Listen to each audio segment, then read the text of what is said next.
something. Because she knows, because it's real chometz. It's in a person's really mind. Under there. I shouldn't have done that, right? It's in a person's mind. You can't be in their mind. You don't know.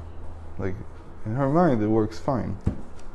When you're not inside her mind, so you can't organize things. Say that again slowly. It's in her mind. The whole chametz thing is in the people's minds. Okay. So you're not in their mind. And they can organize things in their mind because it's only a figment of their imagination. They can figure it out. Okay. But you are an actual autonomous agent outside their mind, and they can't control that. So if you do something and you add new information into the picture in their mind, they're lost. They can't. Anyway. No, I understand. It's a very difficult stuff. I understand everything. So this next part, chapter 7, we're learning Likkutei Sichot for volume 1 from Metzora. And chapter 7 marks the beginning of the separation part of the Sichot. And I was looking over some things yesterday, and I came across, a very simple explanation what separation is. Separation, I usually talk about it in terms of psychology because I'm looking at the process that a person goes through. But there's also separation in the Ba'al Shem Tov that has to do not with psychology, just with how to look at the world. And there he says very clearly that separation means that's what Hashem does. It's not what you do, it's what Hashem does. Okay? So there's always something that Hashem has to do that you can't finish. There's always something in life, that's the message of separation, that no matter how good your plan, no matter how many things you've thought of, there's always going to be something missing. There's always going to be some critical element that you cannot provide with your own faculties, with your own abilities. What? If a person was as clever as Hashem, he'd be Hashem. No, it's not because he's clever or not clever. It's because Hashem wants there to be a connection. Now, some people think I don't have to do anything. That's completely not true. You have to go as far as your mind can take you. Every person, depending on what their mind can do, every person has different abilities in their mind and their talents and their means and their resources.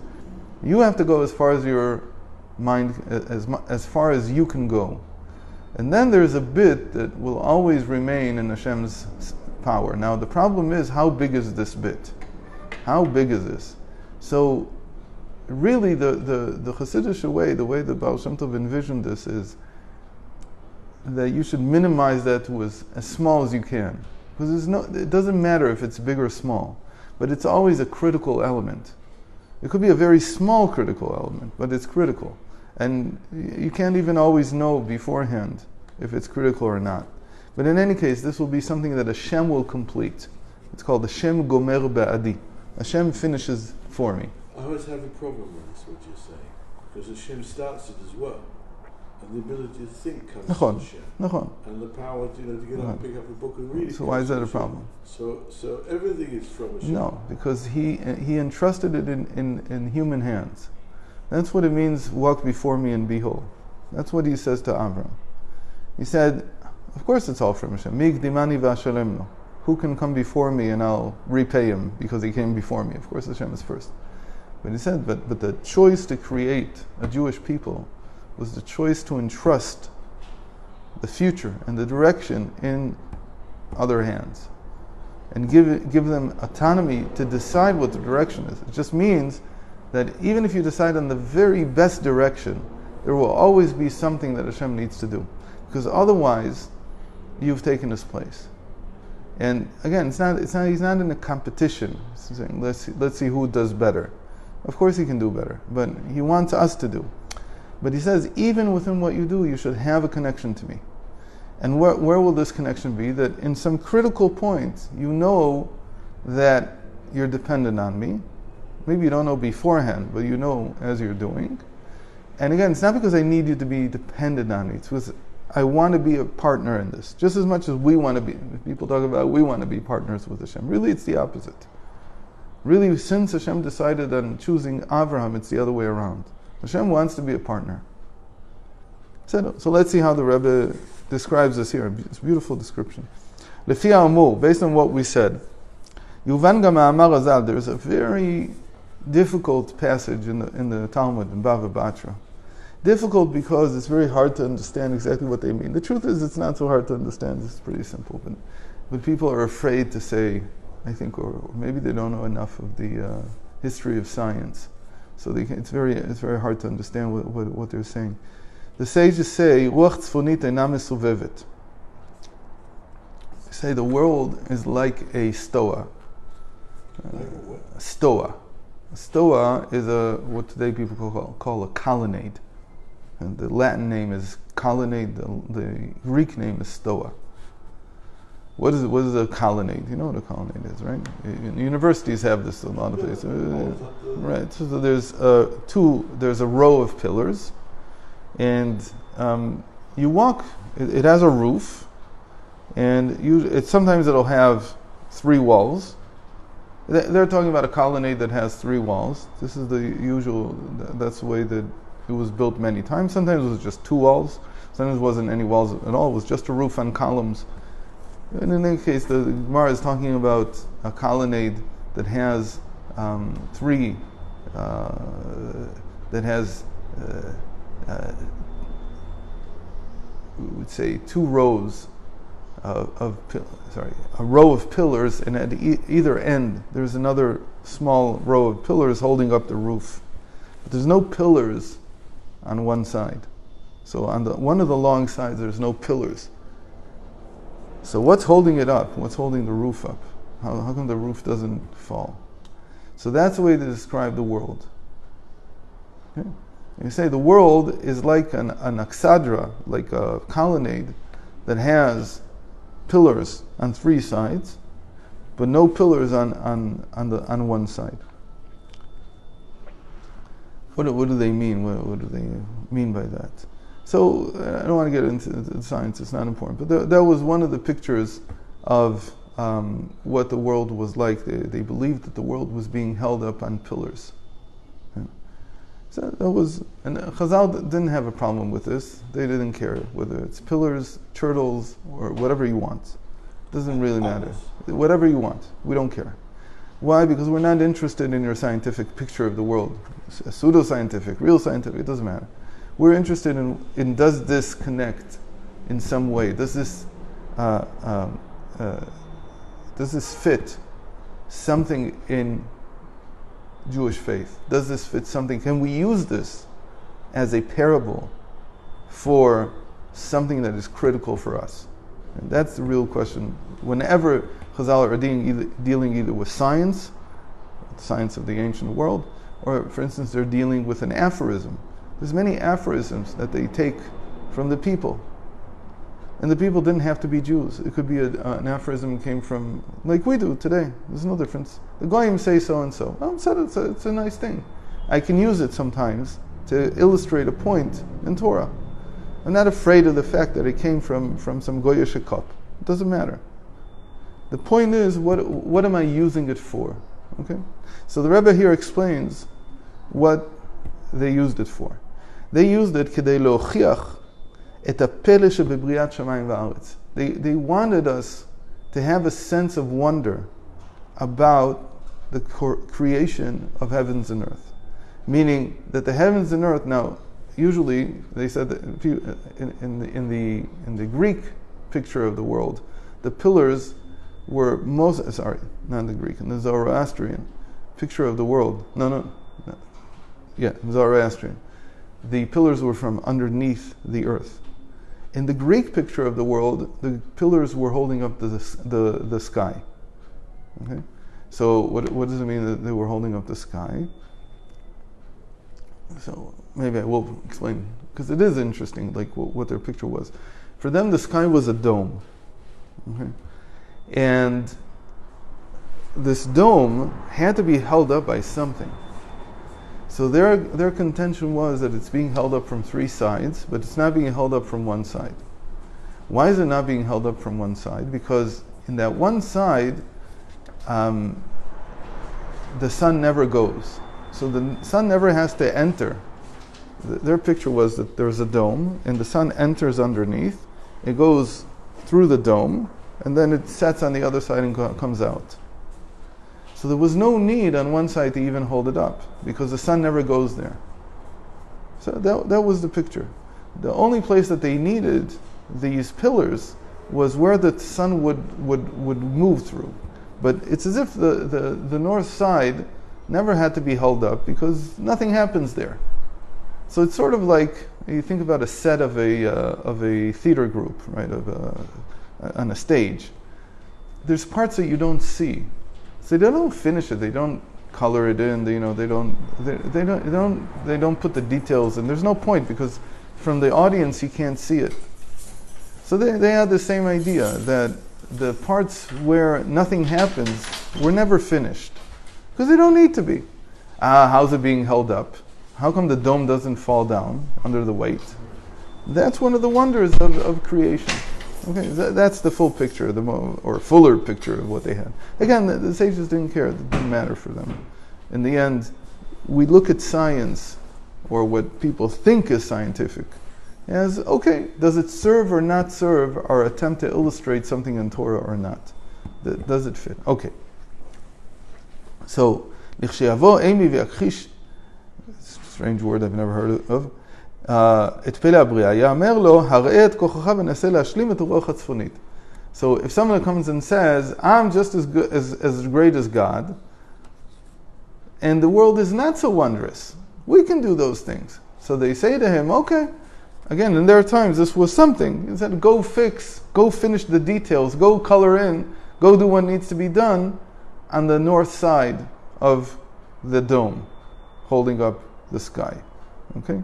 There was no picture then of a round earth. We're talking about Greek and Zoroastrian cosmology, which saw the earth as flat. There's no question they saw the earth as flat. When the sages wrote this, they didn't think that the world was flat. They didn't care for that type of thinking. They knew it was false. And when this was written, most of the world already had given up on that ancient Greek picture, that ancient Babylonian picture of the world. Most of the world already understood that the world was round, that it was a sphere. The sages for sure understood, but they had no problem using this, because this was a common perception in people's minds. And it was a way to illustrate a point in Yiddish and in Jewish faith. So if someone comes and says, I'm so high and mighty, I'm so great, they say to him, okay, go finish the north part of the pillars holding up the dome. That's basically what it translates into. So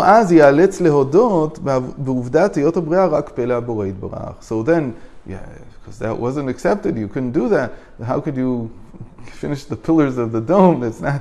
So the person would have to acknowledge, again, this is like humbling. It's a humbling of the person. It's like putting him in perspective. It's not trying to claim anything about science, about the world. And the person would say, of course, you're right. I'm not as wondrous as the Creator. So he says, how can somebody even come to the place where they feel that there's no wonder in creation, that they're so great that they could do all this? What are you talking about? You're not humbled anyway? אלא שלאור המוסבר לעיל יובן הדבר, כדי לא לפגום בזכות הבחירה של הבריות, ניתנת מלמעלה הרשות ליצר לפתות ולהטות. It says, because God is very guarding of our freedom of choice, so He gave reshus, He gave license to the Yetzer Hara, to man's gaiva, to man's pride, to lead him astray even in great things. Even to the point where he can ignore the wonder in creation. והוא האומן הגדול בעבודתו מצליח להחדיר באדם את הרעיונות המגוחכים ביותר. And this Yetzer Hara, this pride, can instill in a person even the strangest, stupidest ideas because of his pride. עד כדי הסברה מוטעת שאין כל פלא בבריאת שמיים וארץ. Even to the point where he will completely forsake what he understands about the wonder of heavens and earth, of creation. So that's the power of the freedom of choice that Hashem put into us. It's so strong. Chapter 8. מצד שני, הרי שם, הרי אם שהאלם גדול ביותר עד כדי נתינת מקום לטעות כזאת. On the other hand, even though there is such so much room for even this type of great mistake that a person could think that he could, there's no wonder in creation. There's some amount of the revelation of godliness even in this, because everything can be a conduit for revealing godliness. שהנבראים בכוח עצמם אינם יכולים להשלימן. מכאן אליהם להסיק לגבי הכלל כולו שהוא בחלק הבור. So he says, why in the first place is there such a thing? Again, there is no such thing, but in their conception there was. Not the Chazal's conception, but in the common conception at the time. Again, maybe there was, when they said this, there were still some sages that thought this. Couldn't be convinced otherwise. It doesn't matter. Because Chazal never are scientists. They're not telling you what is right and what's wrong. They're giving you a reflection of the science of their times. I'm not trying to say that they knew better. They knew better because everybody knew better by this time. There was a lot of proof that the world was round already. Okay, Bava Batra, and where this is coming from, this is probably said somewhere in the 1st, 2nd, 3rd century. By that time, most of the civilized world had heard the proofs that also came out of Greece in 300 BCE, that the world was round. But it didn't matter because it took a long time. We talked about this once, and even in Copernicus, call it proved or theorized that maybe the sun is in the center and not the earth is in the center. It still took about 200 years for the common person to hear about it. So back then even more, it took even longer. But it didn't matter because this is how people talk. So Chazal is not telling you this is how the world is. They're telling you this is how people say things. So if people say things this way, there's a glimmer here of something that can be used for Avodas Hashem. Not just to humble people. It's not just that we want to humble them. Says the Rebbe, that the very idea, I'm not talking about the fact that it's wrong, but the very idea that there's something in creation that is left missing, that isn't finished, it reflects upon another idea. And the other idea is that anything that you do in your life, there will always be something missing. There will always be a certain component that you cannot finish. And that's called En alecha amlacha ligmor, ve'en ata ben chorin libatel mimena. For you is not finishing all the work. A human being cannot finish everything in his life. Mm-hmm. On the other hand, he can't, because of that, remove his hands from the work. He can't come and say, so because I can't finish it, I don't want to start it. He says, no, that's not how you need to live life. Separation is identity. What is your life about? Whatever it's about, you need to do it. Regardless of the fact that life is too short, you're too ill, you're too this, you're too weak, you don't have enough resources, whatever, that you're not going to finish it. That's fine. No one can finish everything. He says, even Hashem, when He created the world, He didn't finish something. Why did He not finish something? He wanted to teach me. You have to look, because He didn't want to, He wanted to teach me. So here it's this Aksadra, this is the north side of the pillars. Doesn't matter. There's something not finished. הקדוש ברוך הוא יוצר פרט מסוים בלתי מושלם שהנבראים בכוח עצמם אינם יכולים להשלימן. So God creates something. It's not that He can't finish it. Of course He could finish it. But He wants to show you. He wants to teach you about life. Life is such that whatever you do, there's going to be something that you can't finish. I'm showing you in the world that this is how it is. When I created the world, there's a part I didn't finish. Not because I can't, because I want to teach you this. I want you to see there's something imperfect. Don't look at the world and think it's perfect. It's not perfect. And I'm showing you, Hashem couldn't make it perfect? Of course He could make it perfect. This basically goes back to the idea that God didn't finish everything. He entrusted part with us. But there the idea is that we're supposed to complete. Here the idea is different. Right? That whatever you're entrusted with, you can only go as far as God can. Which is you can never finish it completely. There has to be something left that's imperfect. And from this, we're supposed to understand that everything that we do is in the hands of Hashem. That imperfect part that we cannot complete, that remains in God's hands. Just as finishing the fourth side of columns is in God's hands. We can't build those columns. כשם שזה בבריאת העולם, כך דבר בהנהגת העולם. אם באופן ניסי ואם באופן טבעי. It says, this is how the world works, not just in its creation, but in how it functions now. Whether in the natural way of its functioning or in a miraculous way of its functioning. אם האדם רוצה להתברך בלבבו ולזקוף את זכות הצלחתו לתהליכי הטבע או לכוחו ועוצם ידו שעשה לו את החיל הזה והעלמה וההסתרה שבבריאה נותנות מקום גם לזה, הרי הוא נתקל בפרט מסוים שהבורא ניחו בלתי מושלם ואין בכוח הנברא להשלימו. He says, if a person wants in control of everything, inevitably he will come to a point where there is something that he cannot complete. And the reason that he comes to that place is because Hashem wants him to recognize it. ההתבוננות בפרט זה מביאה לידי הכרה שהכלל כולו מקורה בברכת השם. By not finish, where he can't, right? It's like you can't make economics perfect. You can't make housing perfect. You can't solve the world's problems perfectly. You just can't do it. Why? Because Hashem wants you to understand it. It's all in Hashem's hands. The same way He created it also, when you think about it, wouldn't make sense. If the universe was spontaneous, why would there be things that didn't work? Why would there be some things that do work and some things that don't?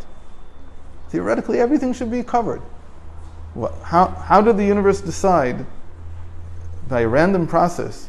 I mean, what you're saying is randomly this developed and this didn't develop randomly. Okay, but over time, everything should have developed equally, homogeneously. That's the whole claim that's of something that happens by itself. That it happens homogeneously in the end. Give it enough time, it'll become homogeneous. So why is it that there's things that don't work at all? They're just weak. Okay? Let's say our kneecaps, our shoulder, sockets. There's all kinds of things in the human body that are weaker than others. They don't work so well by everybody. Okay? The eyes are, wondrous. But so many people need corrective lenses. What's going on? What? Nature couldn't take care of making sure that we didn't have myopia? It's really that hard? The muscles couldn't be a little bit more flexible and change with your stress level, and then you wouldn't need corrective lenses? Of course nature would have taken care of it, but Hashem created it. That's why you'll see the weak points. You'll always see some weak points. And the point is that Hashem created this. Only Hashem can create this way. Mishum kach, chapter 9. כשאדם רואה בפרט מסוים בענייניו שאינו ניתן להשלמה והצלחה בשום פנים. So when a person comes to this place in his business, in his life, this detail that he cannot complete, that he cannot bring to completion, he cannot make it successful, no matter what he tries. עליו להתחזק באמונתו וביטחונו בבורא, ואז ישלים הקדוש ברוך הוא גם פרט זה. Hashem didn't mean it to be left imperfect. He didn't mean it to be left without success. He didn't mean you to leave. He meant you to turn to Him. And you turn to Him in faith and confidence that He can fulfill this. He can finish the process. And then He will.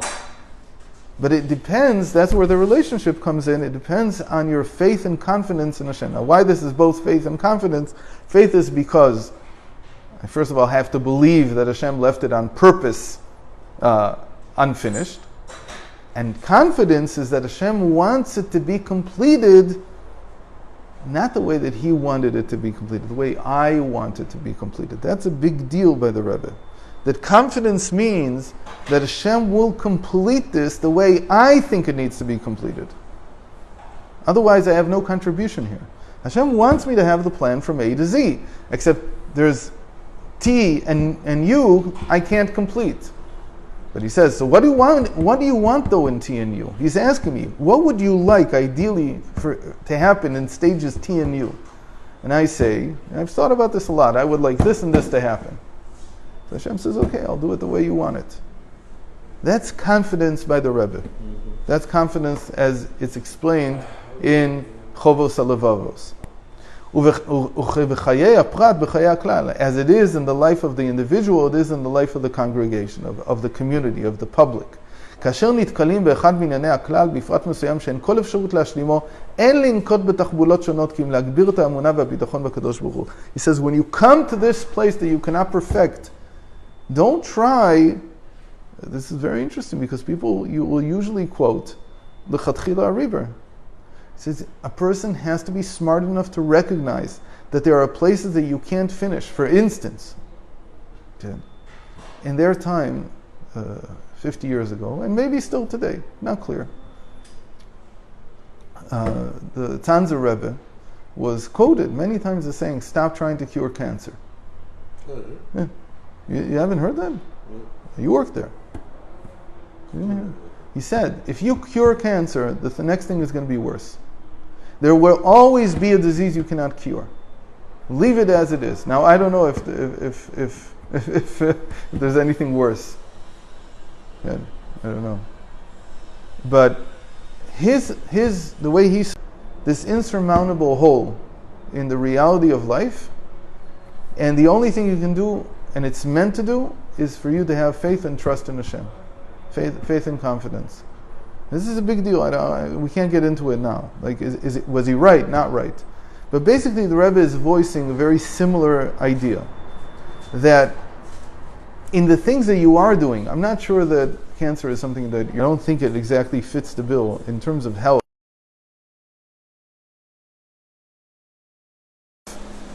A plan that you had, and there's something that's holding you back because you can't perfect it, you can't finish it. I think cancer is something entirely different. But that requires a different discussion. But in things that you're doing, like you had a plan that you want to, for instance, by the Ba'al Shem Tov was very simple. You left your house to go somewhere, and you forgot something. So says the Ba'al Shem Tov, leave it. Don't go back for it. Never go back. Why? Because that's the part of the plan. Yeah, you've just found it.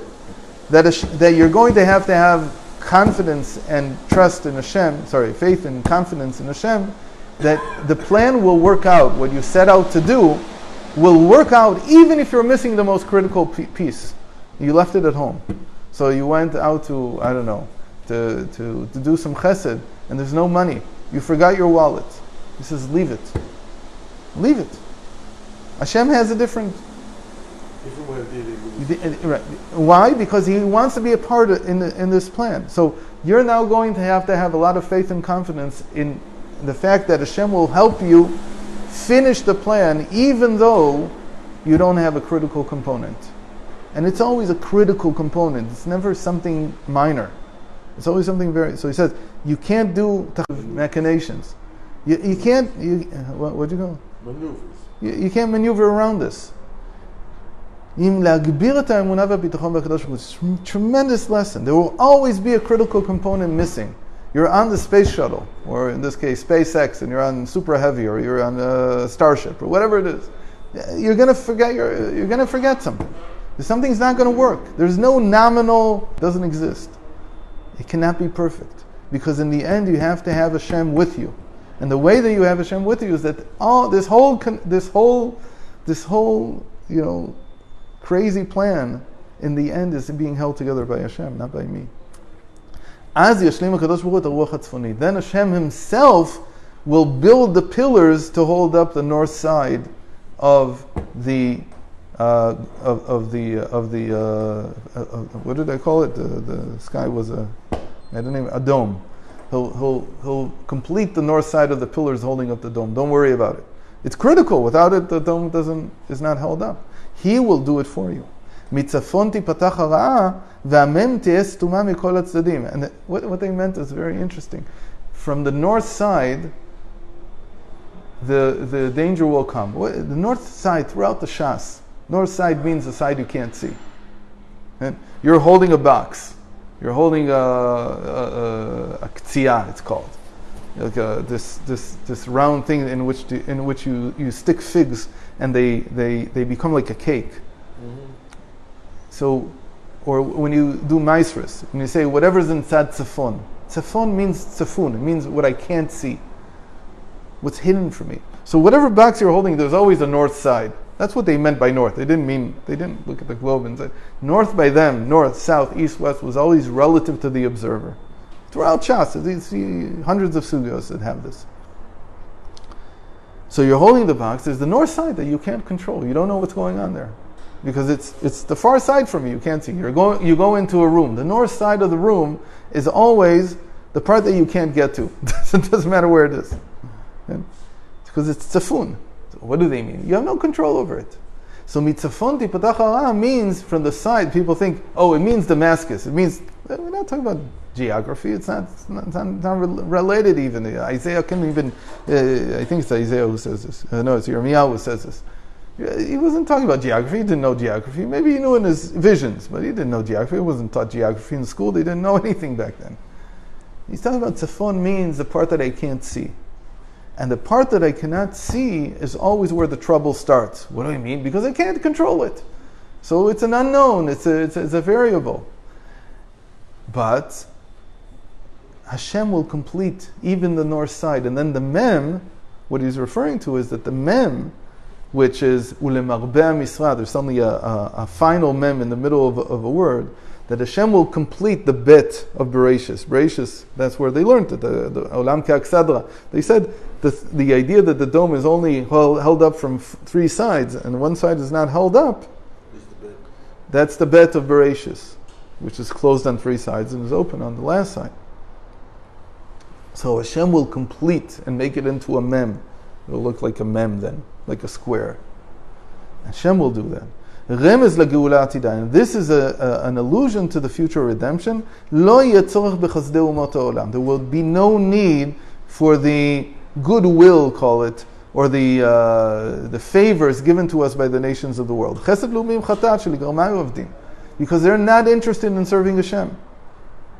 Of course, he's not talking about righteous Gentiles that are, but he's saying in general, the UN is not interested in serving Hashem. We don't need their favors. Hashem will complete it for us. כי הקדוש ברוך הוא בעצמו יביאנו אל ארץ טובה ורחבה, ארץ אשר עיני השם אלוקיך בה, על ידי משיח צדקנו במהרה בימינו. We don't need the nations of the world to bring us to the land that Hashem promised us, and we don't need them to sustain us here. Hashem will do it himself, but we need to do our part, which is the three other sides. Okay. Very nice.